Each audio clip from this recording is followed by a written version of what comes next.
안녕하세요. 네, 조홍주입니다. 자, 지금 이제 거의 마지막 이제 기수는 3기인데요. 3기 때에는 우리가 이제 지금까지 해왔던 단문 중에서 중요 단문은 반복할 거예요. 단문은 이제 반복을 할 것이고, 또 하나는, 중요 단문 또 추가를 할 거예요. 중요 단문 추가. 이제 요게 이제 3기 때의 주된 작업이에요. 저희들의 주된 작업이고, 그 다음에 사례 문제는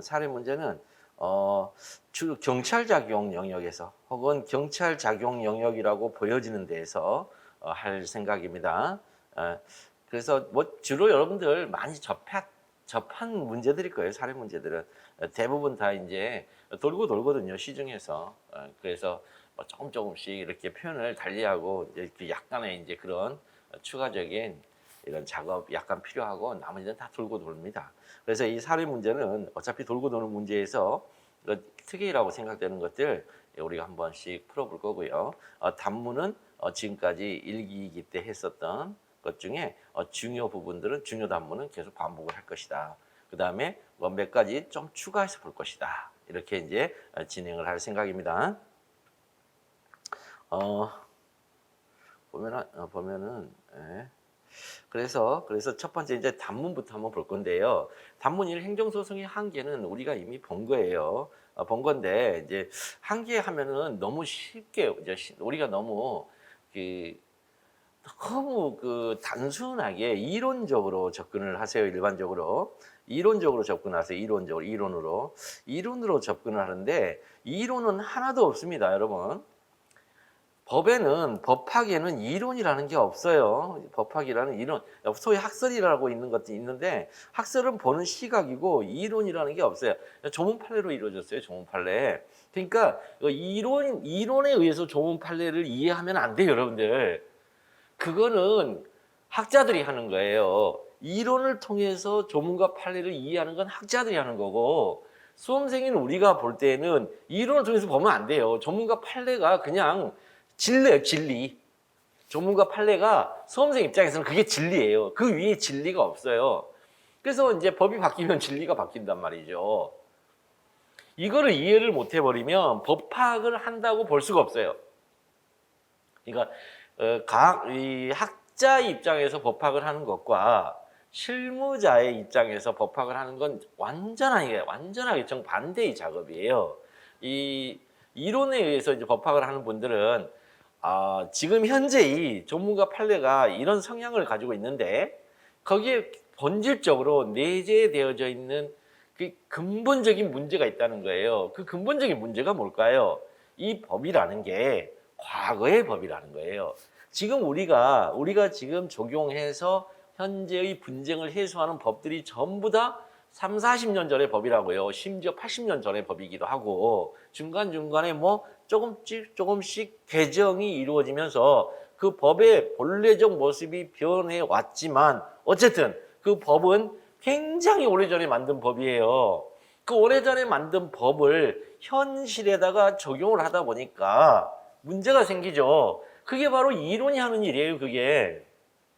이론이 하는 일이라고요, 그게. 그런데 지금 현재 경찰로서 그 법을 집행하는 최전선에 계시는 여러분들한테는 그 이론에 의해서 보면 안 돼요. 큰일 난단 말이에요. 그냥 법을 있는 그대로 적용하고 집행하는 거예요. 지금 현재 시각에서 봤을 때 불합리하고 비합리적이라 할지라도 그래서 그게 이제 무슨 경찰 작용이 저래 그러면서 신문에서 막 떠들고 억울하다 무슨 뭐 그러면서 댓글로 올라오고 그러면서 사람들이 여론이 형성이 되고 그다음에 입법자들 즉 국회의원들한테 자꾸 청원이 들어가고 그러면서 법이 바뀌는 거란 말이죠. 근데 그 법이 바뀌어야 된다라고 하면서 글을 써버리면 어떡하냐 말이죠. 그렇게 해버리면 그러니까 여러분들이 보는 시각과 그 다음에 학자들이 보는 시각, 그 다음에 입법자들이 보는 시각은 완전히 다른 법이에요. 근데 그걸 이해를 못하고 계속해서 교과서식으로 쓰는 거 보면 정말 답답하고 어떨 때는 한심하다는 생각까지 들어요. 근데 이 단문형은 그런 지점을 약간 감해달라고 하는 게 단문형이에요. 사례형은 절대로 이론이 들어가면 안 돼요. 절대로 어떤 바람직한 상태가 들어가면 안 돼요. 들어가면 안 돼요. 절대로. 조문 판례가 거긴 답이에요. 그러면 조문 판례만 쓰기에는 너무 밋밋하니까 여기에 대해서 이론 정도의 문제의식이 있다라고 살짝 보여주는 거예요. 살짝 양념칠을 하는 거예요. 그게 사례형이에요. 근데 사례형 쓰라고 하면 전부 다 교과서식으로 쓰잖아요. 말도 안 되는 소리로. 그럼 그게 맞다 그러고. 그러고 나서 그게 신림동의 전체적인 학원가의 분위기니까 다 그렇게 써. 다 그렇게 쓰니까 뭐예요? 상대평가에서 거기서 좀 더 잘 쓰는 사람한테 점수 더 주는 거죠. 아니요. 아예 글쓰기 자체를 시프트 시켜버려야 된다니까요. 다른 방식으로. 기존의 신림동 방식이 아니라 시프트 시켜버려야 돼요. 근데 그 시프트 시키라고 해도 안 하죠. 시프트 시켰어. 제가 72점 막 이렇게 맞췄다니까요. 507 시장에서. 한 명이 말 안 해요. 세 명. 최근에는 이제 제가 안 해서, 강의를 좀 안 해서 등한시해서 그랬지만, 그 전에 연달아 3년 연속 72점짜리 계속 최고 득점자를 배출했단 말입니다. 최고 득점자? 좀 그렇긴 하지만 어쨌든 72점은 굉장히 최고 득점이거든요. 행정법에서. 사례형, 2차 시험에서는 나오기 힘든 점수예요, 사실. 근데 그렇게 방향을 바꿔버리면 최고 득점 한다. 그럼 방향을 바꾼 게 제 마음대로 방향을 바꾼 거냐? 제 머릿속에서 튀어나온 거예요. 그거 아니에요. 판례예요, 판례. 판례가 어떻게 쓰는 거냐? 판례가 어떻게 이 문제를 해결하는 거냐? 아니, 그 정답이, 사례형에는 정답이 주어져 있어요. 글쓰기의 정답이, 판례라는. 근데 왜 판례라는 글쓰기의 정답이 주어져 있는데 다른 글쓰기를 하냔 말이죠. 교수님들의 글쓰기를 왜 하냔 말이죠. 사례형에서. 정말 답답하기 짝이 없습니다. 일단은 오늘은 첫날이니까 단문형부터 한번 볼게요. 자, 행정소송의 한계죠. 그럼 행정소송의 한계다 그러면 이렇게 많은 얘기가 있는데 사실은 뭐냐? 소장이 소장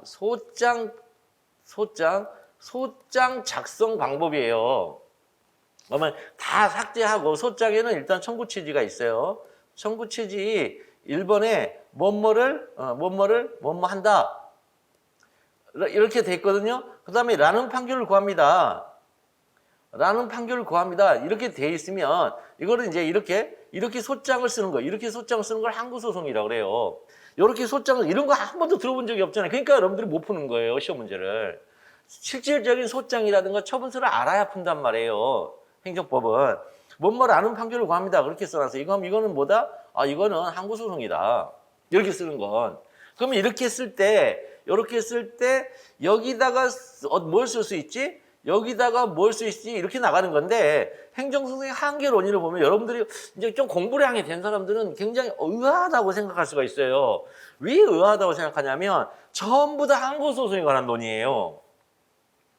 아니 행정소송의 한계라고 그래놓고는 항고소송에 관한 논의래. 행정소송에는 4개거든요. 4개. 항고소송, 당사자소송, 기관소송, 민중소송. 항고소송, 당사자소송, 기관소송, 민중소송. 이렇게 4개의 소송 형식이 있는데 그럼 이 4개 소송 형식 전체 한계란 말이냐? 아니에요. 그거 아니에요. 왜냐? 당사자 소송은 한계가 없어요. 민사소송과 똑같기 때문에 한계가 없어요. 협의소행만 갖춘다면 한계가 없어요. 기관소송과 민중소송은 행정소송법 45조 때문에 여기는 법정주의예요. 따라서 법정주의에서 한계론을 할 필요가 없어요. 법에서 하라는 대로 하면 되니까. 그러면 이 한계론은 뭐예요? 항고소송과만 갈려있다. 그래서 항고소송 얘기만 나오는 거예요. 이런 식으로 이런 것들이 약간의 이해인 것이 이게 무슨 이론이에요, 세상에. 이런 것도 이론이라고 하는 사람들이 있던데. 그게 아니라 여러분들이 이제 너는 이해잖아요, 이해. 법조문을 바라보는 이해잖아요, 이해.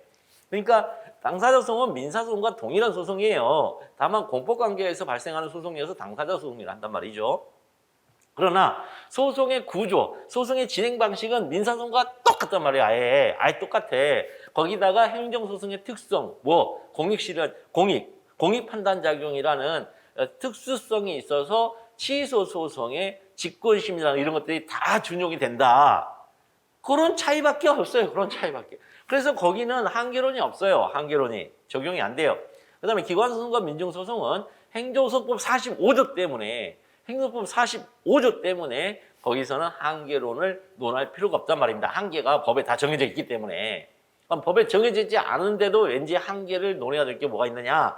예, 항고 소송이에요. 항고 소송의 소장은 이렇게 쓴단 말이에요. 그러면 첫 번째 여기 이 부분에요. 여기다 쓸 수 있는 게 뭐지? 여기다 쓸 수 있는 게 뭐지? 이게 이제 문제가 되는 거예요. 근데 여기다 쓸 수 있는 것과 여기다 쓸 수 있는 건 물론 행정소송법에 들어가면 있긴 한데 더 근본적으로 행정소송, 즉 소송의 한계를 하고 있기 때문에 그러면 소송의 목적, 소송이니까 이게 항고소송이니까 소송의 이 목적어를 어떻게 쓰지? 그게 바로 법원조직법이 있다는 거예요. 여기가 바로 법률상 쟁송을 쓰라는 거예요. 여기다가. 그 다음에 여기다가는 뭐 취소한다, 뭐 무효임을 확인한다 이렇게 쓰는데 그거는 뭐예요? 법원의 권한이라는 거예요. 여기가 이 소송 권한이. 그래서 법원조직법 2조가 중요하단 말입니다. 이게. 그래서 여기서는 이론을 해결하는 게 아니에요. 이론은 중간에 한번 살짝 필요하고 뭐 한다? 행정소송법 8조 2항. 행정소송법 8조 2항에 하여 준용하는 법원조직법 2조 1항이 나와야지만 여기다 점수를 줄 수가 있어요. 사실은. 여기다가 점수를 줄 수 있는 건 이게 나와야 점수를 줄 수 있어요. 사실. 근데 이거 없는데도 불구하고 이제 점수를 주는 거죠. 왜? 아무도 안 쓰니까. 실무선에서 배운 친구들이 아무도 안 써. 수험생들이. 그러니까 상대평가를 해줄 수밖에 없어요. 그런데 한 10번째쯤 갔더니 저한테 배운 사람이 이걸 썼어요. 이걸 썼어. 이걸 이렇게 썼어요. 점수가 달라져 버리죠. 뒤에 내용이 약간 허접하더라도 점수가 달라져 버리죠. 이론을 완벽하게 쓰는 것과 그냥 법조문 딸랑 그 이론이 얘기하고 있는 거 이 법이에요 라고 법조문 달랑 법조문 주소만 달랑 쓰는 거 어디가 점수가 높을까요? 법조문 쓰는 게 점수가 더 높아요.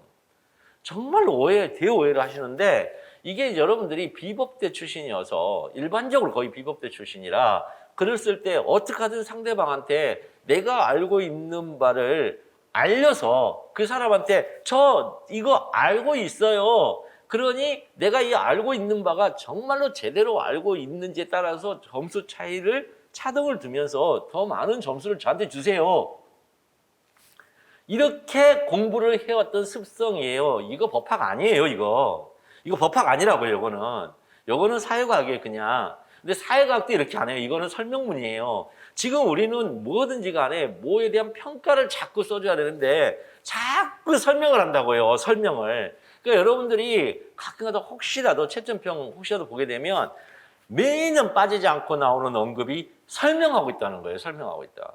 설명이 아니고 뭔가가 평가되고 그걸 리걸 마인드인데 나누기 판단하기라고 했잖아요. 제가 리걸 마인드. 나누기 판단하기. 근데 나누는 것도 안 나타나고 또 나눴으면 뒤에 왜 이렇게 나눴는지에 대한 판단하기가 달라지기 때문에 나눈다는 거거든요. 그럼 나눈 지점마다 어떤 판단 기준이 들어간지 판단하기가 나와야 되잖아요. 그걸 전혀 안 나오면 아무런 의미가 없단 말이에요. 그러니까 여기도 마찬가지입니다. 자, 볼게요.